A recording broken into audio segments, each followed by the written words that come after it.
A very good morning students. Last period में हमने हिंदी व्याकरण में काल यानी टेंस शुरू किया था।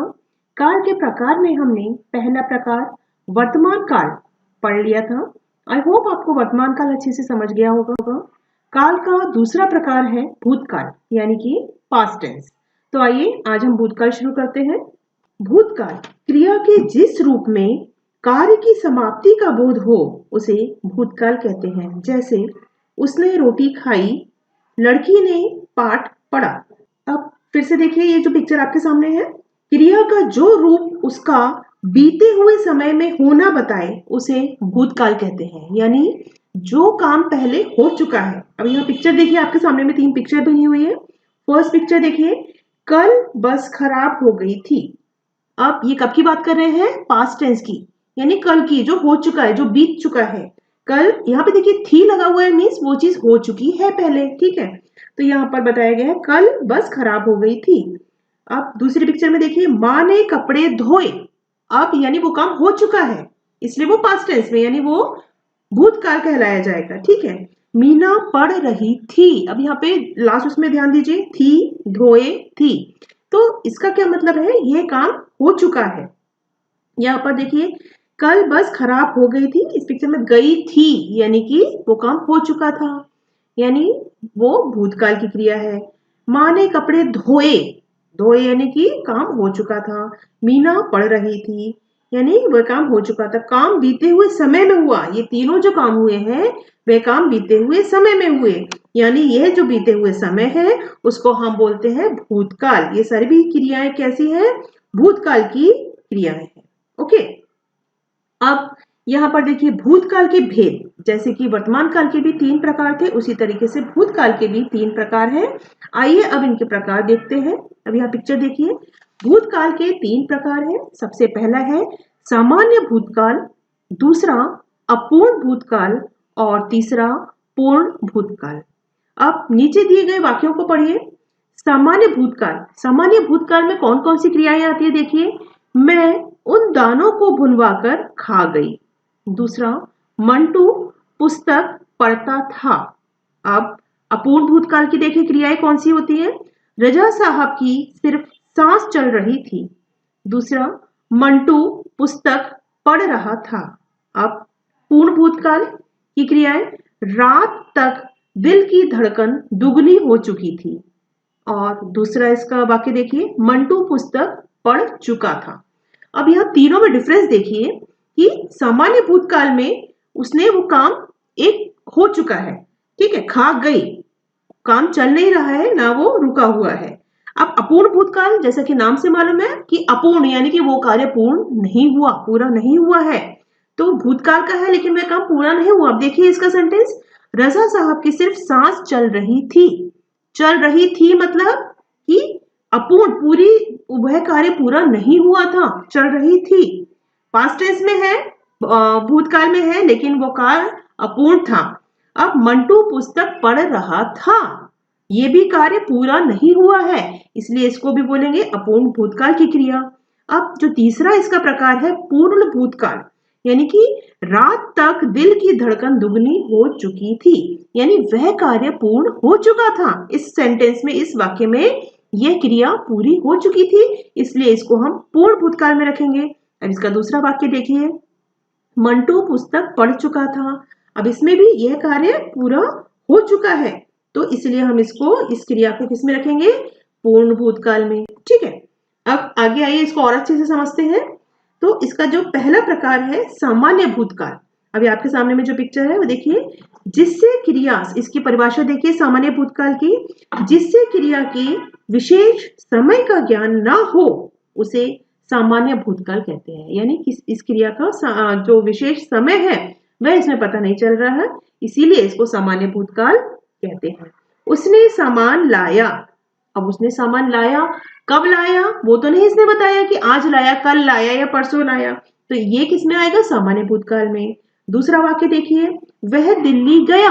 अब इसमें समय नहीं बताया कि वो कब गया है, आज गया है या कल गया है या परसों गया है, इसमें समय का ज्ञान नहीं होता है, ऐसे क्रियाओं को सामान्य भूतकाल में रखते हैं। उसने दूध पिया, सेम। इसमें भी समय नहीं बताया कि यह कार्य कब हुआ, लेकिन दूध पी लिया। तो अब हम इसको किसमें रखेंगे? सामान्य भूतकाल में। ठीक है। अब दूसरा देखिए, अपूर्ण भूतकाल। अब अपूर्ण भूतकाल की परिभाषा देखिए, क्रिया के जिस रूप से कार्य के भूतकाल में हो रहा था किंतु उसकी समाप्ति का पता न चले, उसे अपूर्ण भूतकाल कहते हैं। जैसे अब क्रिया के जिस रूप से भूतकाल में तो हो रहा है, लेकिन उसकी समाप्ति का पता नहीं चल रहा है, यानी कब उसका वह कार्य समाप्त हुआ यह नहीं हमको मालूम, उस टाइम वह काम चल रहा था। तो ऐसे क्रियाओं को हम अपूर्ण भूतकाल में रखते हैं। जैसे इसके कुछ एग्जाम्पल देखिए, वे सिनेमा देख रहे थे, यानी वह कार्य पूर्ण नहीं हुआ था, देख रहे थे। तो ये वाक्य में ये पता चल रहा है कि वह कार्य अभी भी पूर्ण नहीं हुआ था जिस वक्त ये वाक्य लिखा गया। राधा गाना गा रही थी, था यानी कि भूतकाल, और गा रही थी यानी कि अपूर्ण। तो यह क्रिया क्या है? अपूर्ण भूतकाल। तीसरा वाक्य देखिए, मोहन गाय चरा रहा था। इसमें भी वही रहा था, रही थी, रहे थे, अगर ये वाक्य के अंत में आता है तो ये सभी आप अपूर्ण भूतकाल में रखेंगे। नेक्स्ट देखिए, वह खाना खा रहा था। इसमें भी जो क्रिया है वह पूर्ण नहीं हुई थी, तो इसको भी हम अपूर्ण भूतकाल में रखेंगे। ठीक है। इसका तीसरा प्रकार देखिए, पूर्ण भूतकाल। तो इसकी परिभाषा देखिए, क्रिया के जिस रूप से काम को समाप्ति के समय का बोध हो या कार्य समाप्त हुए काफी समय हो गया हो, उसे पूर्ण भूतकाल कहते हैं। अब जैसा कि आपको नाम से समझ में आ रहा है कि यह पूर्ण भूतकाल यानी वह कार्य पूर्ण हो चुका है, तो इस पूर्ण भूतकाल में हमें वह सभी वाक्य रखने हैं जिनका काम पूरा हो चुका है। जैसे फर्स्ट इसका वाक्य देखिए, पिताजी कल दफ्तर गए थे, यानी कंफर्म था, वह कार्य पूर्ण हो चुका था कि पिताजी चले गए थे। तो यह हमको मालूम है कि वो कार्य पूरा हो चुका था, तो इसलिए हम उसको पूर्ण भूतकाल में रखेंगे। दूसरा वाक्य देखिए, राधा घर में सोई थी। सोई थी मीन्स उसका कार्य जो क्रिया थी वह पूर्ण हो चुकी थी, हम पूर्ण भूतकाल में रखेंगे। उसने पानी पिया था, वे वहां आए थे। ये सभी क्रियाएं पूर्ण हो चुकी हैं, इसलिए हम इसे पूर्ण भूतकाल में रखेंगे। आई होप आपको अच्छे से समझ में आ गया होगा। एक बार फिर से इसका एग्जाम्पल्स देखते हैं, तीनों इसके जो प्रकार हैं। तो सबसे पहले सामान्य भूत, इसकी एक बार फिर से परिभाषा आपको बताती हूँ। क्रिया के जिस रूप से बीते हुए समय का निश्चित ज्ञान न हो, उसे सामान्य भूतकाल कहते हैं। जैसे इसके कुछ वाक्य आपको बता रही हूँ, ध्यान से सुनिए। मोहन गया, सीता आई, राम ने खाना खाया, गीता ने पत्र लिखा। अब इन चारों वाक्यों में आप ध्यान से आपने सुना होगा, तो इसमें किसी भी निश्चित आपको ज्ञान नहीं दिया गया है कि ये कार्य जो हुए हैं वे कौन से समय में हुए हैं। तो ऐसी हम क्रियाओं को किस में रखेंगे? सामान्य भूतकाल में। ठीक है। अब इसका दूसरा प्रकार देखिए, इसका दूसरा प्रकार है अपूर्ण भूतकाल।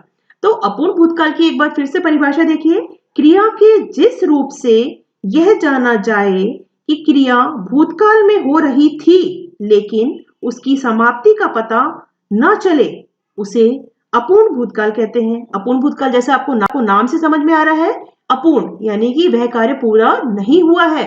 तो इसके कुछ वाक्य देखिए, भक्तों द्वारा पूजा की जा रही थी। पूजा की जा रही थी, ध्यान से सुनिए, यानी वह कार्य पूरा नहीं हुआ था। विद्या अपने गांव जा रही थी, गौरी खीर खा रही थी, नम्रता पत्र लिख रही थी। अब इन चारों वाक्यों में आपने ध्यान से सुना होगा, रहा था, रही थी, रहे थे। अगर वाक्य के अंत में इस तरह से आता है तो यह सभी वाक्य किसमें आएंगे? अपूर्ण भूतकाल में। ठीक है। अब नेक्स्ट इसका जो आता है प्रकार वो है पूर्ण भूतकाल। तो क्रिया के जिस रूप से बीते समय में कार्य की समाप्ति का पूर्ण बोध होता है, उसे पूर्ण भूतकाल कहते हैं। जैसे कि नाम से आपको समझ में आ रहा है, पूर्ण भूतकाल यानी वह कार्य पूरा हो चुका है। तो ऐसे वाक्यों को हम इस प्रकार में रखते हैं। अब इसके कुछ एग्जाम्पल्स देख लीजिए, कुछ वाक्य देखिए। मैं खाना खा चुका था, उसने राकेश को मारा था, मैंने उसे अपनी पुस्तक दी थी, वह विद्यालय गया था। अब इन चारों वाक्यों में देखिए ध्यान से, ये चारों वाक्यों में कार्य पूर्ण हो चुका था। सभी में था लगा है, मीन्स कि वो भूतकाल है, और उन सभी चारों वाक्यों में कार्य पूर्ण हो चुका था।